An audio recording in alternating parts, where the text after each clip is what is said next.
I refused to co-sign a loan for my sister. She screamed that I owed her my life. She said I owed her everything, but then my husband stepped in and said one sentence that made her collapse in tears. I read it.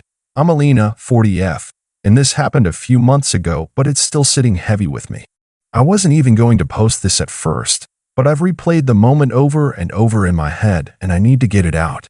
Let's just say this whole mess revolves around family, guilt, and a lifetime of being the responsible one.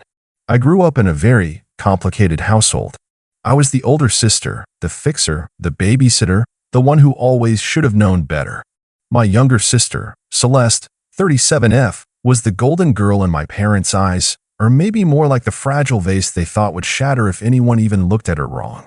Celeste was the dramatic, dreamy, always in trouble one, and I was the quiet one in the background, doing dishes while our mom rushed out to bail her from whatever latest mess she got into.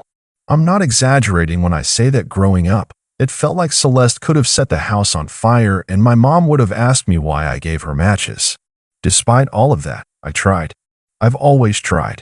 I helped Celeste study. She quit college after one semester. I let her crash at my apartment when she got evicted twice. I even loaned her a few thousand when her artisanal tea cafe failed, and I knew in my gut that money was gone the moment I handed it over.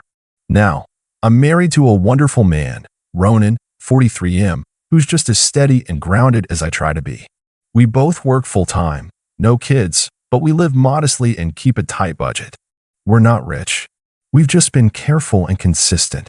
This whole mess started when Celeste showed up at our place with her usual dramatic flair. Think tears already in her eyes, mascara halfway down her face, and a crumpled manila envelope in her hand. I should have known. Alina, I need a huge favor, she said, flopping onto my couch like a wilted flower. Ronan was in the kitchen, pretending not to hear. He knows the drill by now. I've been approved for a small business loan, she started, eyes wide, like I was supposed to burst into applause. They just need someone to co-sign. No, how are you? No, can I sit? Just straight to the ask. I stayed quiet for a second, just long enough for her to rush in and start explaining the vision. Apparently, she wanted to open a mobile nail studio. She had it all planned out: vintage camper, luxury Monty Python, eco-friendly polishes, custom playlists for clients. And then came the line I've heard more times than I can count. This is finally my chance, Alina. I just need someone to believe in me. I sighed. I didn't want to be the villain. I never do. But I've learned the hard way that believing in Celeste usually comes with a hefty price tag. Celeste, I can't co-sign a loan for you. The room went quiet. Still, her face twisted like I'd slapped her. What? I'm sorry. I really am. But it's just not something I can risk. She shot up like someone had lit a match under her. You can't, or you won't. Because it sounds a lot like you won't, Alina. And that's rich, considering everything I've done for you. I blinked. Everything you've... What are you talking about? I've been there for you. She cried, arms flailing like she was delivering a monologue. When Mom and Dad were losing it, who held the family together? Me. When you got dumped by that loser in college, who stayed up all night with you? Me. I gave you so much, and now when I need one thing, you won't help me. I had to clench my jaw to keep from laughing. Not because it was funny, but because I was stunned. Genuinely stunned. Ronan stepped out of the kitchen at this point, leaned on the doorway, arms crossed. I could tell he was holding back. I'm not trying to be cruel, I said. But you're asking me to risk my credit, our finances, on something that isn't stable. This isn't personal. It's practical. Celeste's eyes narrowed. Of course it's personal. Everything with you always is. You think you're so much better than me because you married some guy with a salary and a house and a stable life. You think you're too good for your own family. At that point, Ronan spoke. Calmly, low and steady. Celeste, he said, do you even hear yourself? She whirled around to face him. Oh, here we go. Let me guess. You've been poisoning her against me since the wedding, haven't you? That's when he walked forward, looked her straight in the eye, and said something that made her knees actually give out beneath her. Celeste's face was already flushed, her breathing ragged, but the second Ronan stepped forward, it was like something shifted. Not in a loud, dramatic way. It was quiet. Still. He looked at her, not with anger, not even with pity. Just a kind of firm sadness, like someone about to tell you something you're not ready to hear. Celeste, he said again, his voice even. You keep saying Alina owes you, that she's turning her back on you.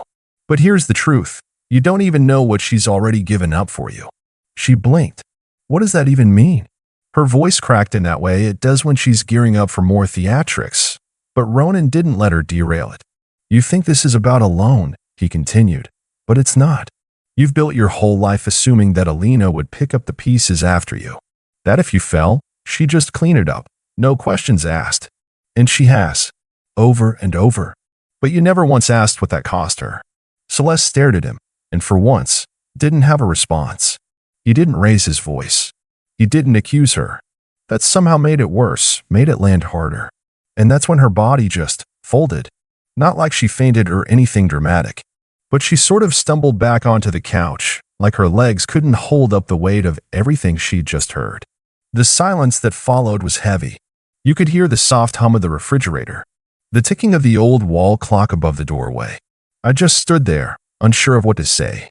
I hadn't expected him to say it. I didn't even realize how much I'd wanted someone to finally see it, to say it out loud. Celeste sat there with her hands clenched in her lap, eyes shining. She wasn't crying exactly, but the way she stared at the floor, it felt like the fight had left her body all at once. She said nothing for a full minute. Then, in a quiet voice, she asked, "What do you mean? What she gave up?"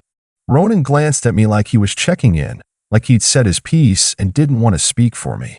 I took a deep breath, feeling something rise in my throat that I'd buried for way too long. "You remember when I wanted to study abroad?" I asked her, my voice quieter than I expected. She nodded slowly. "In college?" "Yeah. You were going to go to Scotland or something." "I got accepted," I said. "Had everything lined up. Scholarships, grants. But then Mom called me one night in a panic because you'd totaled her car and didn't have insurance. She said if they didn't fix it, Dad would lose his job. She said you were just a kid and it wasn't fair to punish you. So I pulled out of the program and gave them my tuition refund. I told them I'd changed my mind." Her eyes widened slightly, lips parting.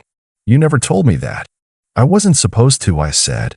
"Mom said it would only make you feel bad, and I didn't want to guilt you. I figured you were going through a lot, and maybe it was just a one-time thing." I gave a soft laugh. Not bitter, just tired. But it never was. Every time something happened, I was the fallback. You'd bounce from job to job, from boyfriend to boyfriend, and I'd be the safety net. You always landed, because someone else was catching you. Celeste didn't speak. Her hands were shaking now, fidgeting with the hem of her sleeve. Her mouth opened a few times like she wanted to say something, but the words wouldn't come out. I didn't want to pile on. I wasn't trying to destroy her, but I also wasn't going to keep pretending everything was fine. "Do you remember when I had to take that job at the hospital downtown?" I asked. "The one that was night shifts, an hour away?" She nodded slowly. "You said it paid better." "It did, but I didn't want it. I was exhausted all the time. I hated the commute. I missed Ronan's birthday that year, but I took it because Mom told me you needed help with rent again, and I didn't have the heart to say no." At this point, Ronan gently reached for my hand. I didn't even realize I'd started tearing up until I felt the warmth of his palm. Celeste sat there, motionless. For a moment, it looked like she was about to apologize. But then something flickered in her eyes, shame, maybe, or stubbornness, and her jaw clenched. "I didn't ask you to do all that," she said, barely above a whisper. I nodded. "You're right. You didn't. But you also never stopped anyone else from asking on your behalf." The room felt cold suddenly. Not physically, just emotionally stripped bare. Like we'd opened a window no one wanted to look through. Celeste wiped at her cheek, then stood. She was unsteady, like she wasn't sure what to do with herself. She walked toward the kitchen, paused halfway, then turned back. I thought family was supposed to show up for each other." I met her eyes. "We are. But showing up doesn't mean losing yourself for someone who won't even stay long enough to say thank you." And just like that, she turned and walked out the door. But that wasn't the end. Not even close. Because 2 days later, I got a call from our mother. And she had a few things to say about loyalty, shame, and how I had betrayed the family. 2 days after Celeste left our house, I was cleaning up after dinner when my phone rang. The caller ID lit up with Mom, and I just froze. Ronan looked up from the sink, saw my face, and immediately turned off the faucet. You don't have to answer that, he said gently. But I did. Or at least I felt like I had to. Because that's how it's always been. With my mom, ignoring a call wasn't just impolite, it was disrespectful. A personal attack. A declaration of war. I picked up, bracing myself. Hello. There was no, hi, sweetheart, or how are you? No small talk. Just the sound of her sharp inhale followed by, I cannot believe what I just heard. I shut my eyes for a second. Hi, Mom. Don't you, hi, Mom me. Celeste came over here in tears. She said you threw her out. She said Ronan humiliated her. Of course. Celeste didn't tell her what really happened, just enough to make herself look like the victim. Again, she wasn't thrown out, Mom. She left after a conversation she didn't want to hear. You told her she was a burden, that she's selfish and irresponsible and ruined your life. I blinked. That's not what I said. You said it with your actions, Alina. With your cold tone. With your refusal to help your own sister. She came to you in need, and you shut her down like a stranger. I sat down at the kitchen table, pressing my hand to my forehead. Mom, she asked me to co-sign a loan. That's not a small favor. That's putting our entire financial stability on the line. She scoffed. Oh, please. Ronan makes good money. Don't act like you'd be out on the street. There it was. That casual dismissal of anything related to my boundaries, my life. To her, Ronan's paycheck was just a resource to be tapped into. My marriage, my planning, my careful budgeting, all just background noise. We're not rich, I said firmly. We've worked hard for what we have, and we're not willing to risk it on another one of Celeste's dreams that she walks away from when it gets hard. That's when her tone changed from furious to icy. Well, I see you finally decided you're too good for us. Living in your nice little house with your perfect little husband, looking down on the rest of us. You know, I always knew you'd turn your back on this family one day. Just like your father. That one hit me in the gut. Hard. Because my father did leave. When I was 15, he packed a bag one night and never came back. And the story, as Mom told it, was always the same. He gave up on us. He walked away because we weren't enough. I spent years resenting him. Years believing I had to be the opposite of him. Loyal. Constant. Unmoving. No matter what it cost me. But now, I wasn't so sure anymore. I'm not turning my back on anyone, I said, quieter this time. I'm just not willing to be the one who carries it all anymore. There was silence on the line. Then Celeste said something to me last night, Mom said. She said you made her feel like trash. That you looked at her like she was nothing. I didn't say she was nothing, I said, struggling to keep my voice calm. But she's not a child anymore, Mom. She's 37, and she still acts like the world owes her something. Like I owe her something. You do, she snapped. After everything she's been through, what has she been through? I interrupted, louder than I meant to. Seriously. What? Bad breakups? Failed businesses? All of which she chose? And somehow, I'm the one who pays for it every time? Why is that, Mom? Another silence. Tense. Charged. Then she said, because you can handle it. That's simple. That casual. I actually laughed. Not because it was funny, but because it was finally out loud. Right? I said. Because I'm the strong one. So it's fine if I'm miserable. It's fine if I give up my dreams, my money, my time, my peace, because I won't fall apart. That's the logic, isn't it? Don't twist my words, she muttered, but her voice had lost some of its sharpness. I didn't say anything. I think part of me was waiting for her to backtrack, to soften, but she didn't. Instead, she ended the call with something that should have hurt more than it did. I'm disappointed in you, Alina. You've changed. And then she hung up. I sat there for a long time, just staring at the table, the phone still in my hand. Ronan came over and sat next to me, didn't say anything, just put his arm around me and let me be quiet. I didn't cry. I didn't scream. But something inside me settled. Not in a peaceful way. More like the way dust settles after an explosion. The morning after that phone call with my mom, I was sipping coffee at the kitchen island, still emotionally hungover, when I got an email from HR at my job. Subject line: follow up on recent inquiry. I work in healthcare administration, not glamorous, but stable. I've been with the same hospital for 8 years, moved up steadily, earned trust. It's not a job I ever brag about at parties, but it's mine, and I take pride in it. So when I opened that email and saw that someone had anonymously submitted a complaint about me, using patient records to assist family members with insurance claims, my stomach flipped. It was worded professionally, but the implication was serious. HIPAA violations are not something you play around with. Even a hint of misconduct can land you in serious legal trouble or at the very least, get you fired. I read it twice, then a third time. The complaint had no dates, no specific names, just the accusation and a short paragraph about concerns regarding familial favoritism and potential access to restricted files. Ronan saw my face and immediately came over. "What is it?" he asked, crouching next to me. I showed him the email. He read it, slowly. Then he said, "You think this is Celeste?" At first, I didn't. I wanted to believe it was some weird misunderstanding, maybe even a disgruntled patient. But the phrasing, it was too pointed, too specific to my life. Familial favoritism? That wasn't a phrase a stranger would use. Celeste didn't know much about my job, but she did know one thing.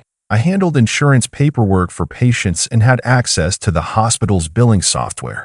Enough for her to spin a story, especially if she wanted to make things difficult for me. And she must have figured that if she couldn't get what she wanted from me directly, she could try to rattle the foundation I stood on. Take away my credibility. Threaten my stability. Hit me where she thought I couldn't fight back. I spent the next week under a microscope. HR called me in for an interview. I brought every log, every report, every shred of evidence to prove that I hadn't touched anything outside my caseload. IT backed me up. My manager, who's known me for years, was quietly furious on my behalf. "Don't worry," she told me. "We've seen stuff like this before. Someone's trying to mess with you, but your records are clean." Still, it rattled me. Because if Celeste was willing to go that far, what else was she capable of? And that's when something clicked. Something I hadn't looked at in years. The savings account my dad had set up for me before he left. It was meant for college, originally. He couldn't give much, but he tried. It sat dormant for years because Mom told me it was untouchable and that she closed it after he walked out. I never thought much about it. I trusted her at the time. But that week, with everything Celeste stirred up, I decided to finally look into it. Just a small voice in the back of my head saying, "Check. You need to know." I called the credit union, waded through the whole awkward verification process. And then the woman on the line said something that chilled me. "Oh, that account was closed 6 years ago. Looks like it was cashed out in person by Celeste M." I didn't even hear the rest. I sat there, hand gripping the edge of the counter so tightly my knuckles hurt. That money, what little there was supposed to be mine. It wasn't much. A couple thousand, maybe. But it was mine. My dad gave it to me. It was meant for my future. And she took it. 6 years ago. Right around the time she claimed she needed money to get back on her feet after that whole incident with her last failed business. I'd asked Mom for help back then. I was trying to take night classes to finish my degree, and we were stretched thin. She told me there was nothing left from Dad, that it was all gone. Celeste took it, and no one ever said a word. That was the moment something inside me shifted. It wasn't just anger. It was a deep, sharp clarity. The kind you feel when you finally realize something's been wrong for a long time and that it's time to stop playing defense. I wasn't going to scream. I wasn't going to cry. And I wasn't going to fight fair anymore. If Celeste wanted to play dirty, fine.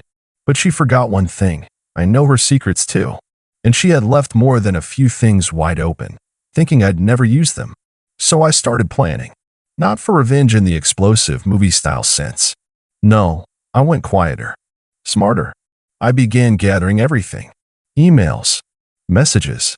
A spreadsheet of every time I'd lent her money. Venmo receipts. Screenshots.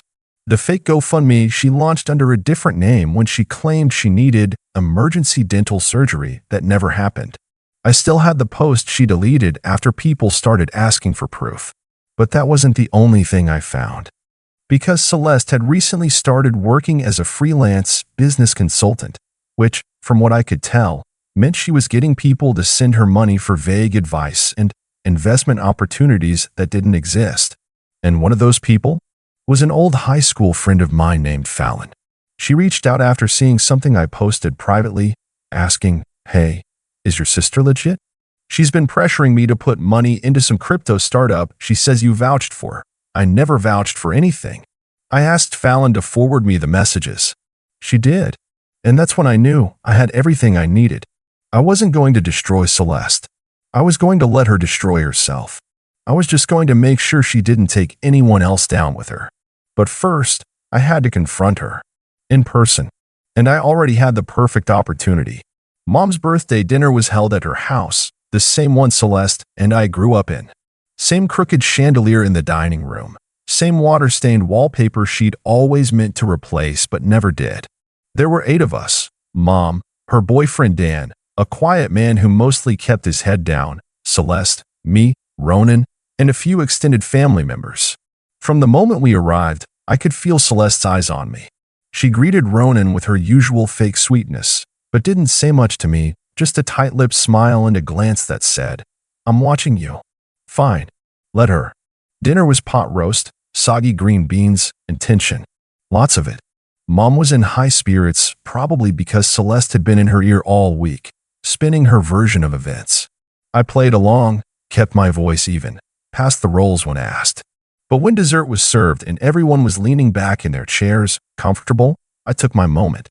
I reached into my bag, pulled out a slim folder, and placed it on the table in front of me. Before we wrap up, I said, I have something I need to address. And I'd rather say it here, now, while everyone is present, so there's no confusion. The room went still. Mom looked confused. Celeste's posture stiffened instantly. "What is that?" she asked. I looked directly at her. This is a timeline. With receipts, bank statements, texts, messages, all of it. Celeste let out a short, humorless laugh. "Oh, come on. Are we doing this now?" "Yes," I said, calmly. "Because I've let too many things slide. I've watched you manipulate people, lie about money, take things that weren't yours, including that savings account Dad set up for me. You told Mom you didn't know what happened to it, but you closed it 6 years ago. I spoke to the credit union." Mom blinked. "Wait, what?" Celeste's smile faltered. "And you tried to get me fired," I went on. "That anonymous complaint? HR traced the IP. Guess who's it matched?" Now Mom looked back and forth between us. "What is she talking about?" "I didn't," Celeste started, but Ronan interrupted her. "You did," he said firmly. "And you crossed a line. You went after Alina's job. You risked her entire career because she wouldn't sign her name on something you couldn't afford." Celeste's voice sharpened. "You think you're better than me because you married someone with a steady income? Because you two play house while the rest of us actually struggle? That's not what this is about," I said. "This is about accountability. You've been taking from me for years, Celeste. Time, money, energy, trust. And every time, you twist it so I end up the villain for finally saying no." "I needed help," she snapped. "I've always needed help." "No," I said, "you needed consequences. And now you're getting them." I turned to Mom. "I'm not asking you to pick sides. I'm just telling you that I'm done. I'm not co-signing loans. I'm not covering for her. And if either of you tries to pull anything like this again, I will pursue legal options." Celeste laughed again, but this time it cracked around the edges. "You're not serious." And that's when Ronan leaned forward, looked her straight in the eye, and said the sentence that finally broke through the performance. "You keep saying Alina owes you everything, but the truth is, you've drained her dry. And now she's done letting you feed off her."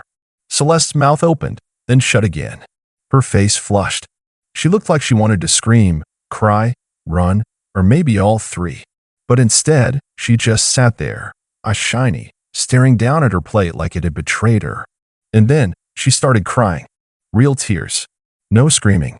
No tantrum. Just silent, shaking tears while the rest of the table sat in stunned silence. No one rushed to comfort her. Not even Mom. For once, the room wasn't bending around her feelings. No one was running in to rescue her from the fallout of her own choices. After a long pause, Mom cleared her throat. "I think dinner's over." We left shortly after that. A few days later, Celeste blocked me, which was probably the healthiest boundary she's ever set. She hasn't spoken to me since, though I heard through the grapevine that she moved back in with a friend from college, someone who apparently also ended up cutting ties 2 months later. Mom hasn't apologized, but things have been quieter. She stopped pushing Celeste's problems onto me, and I've stopped feeling like I owe her updates or explanations. I stayed at my job. My record was clean, and HR even filed a note in my favor, just in case anything else popped up. Ronan's been my rock through all of it. And the best part?